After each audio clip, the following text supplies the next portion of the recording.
মই ছিঙিলোঁ এটা physical handicap ভোল, 3টা চিটি বাছত গ'লে ছিনিয়ৰ চিটিজেনৰ ছিট পোৱা, ভেন্দি আৰু 2টা পেলুৰ দৰবতকৈও তিতা কেৰেলা। আহক আজিৰ মিনি ব্লগটো আৰম্ভ কৰোঁ। আজি মই এটা চেলেঞ্জ কৰিম। চেলেঞ্জটো হ'ল আজি মই 2 লিটাৰ নেমু পানী খাম।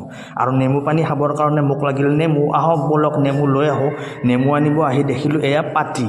মাটিটো কিনিব নোৱাৰোঁ, ভাবিলোঁ এখন পাতিয়ে কিনো। দাদাক সুধিলোঁ কিমান দাম পাতিৰ। দাদাই ক'লে যে পাতিৰ দাম 1500 টকা এখনত। মই বোলো 1000 টকাত দিব নেকি? নাই নিদিয়ে, অকল বোলে 100 টকাই কমাই। মই বোলো নাই দিয়া, মোৰ দ্বাৰাই নহ'ব, মই মাটিও কিনিব নোৱাৰোঁ, পাতিও কিনিব নোৱাৰোঁ।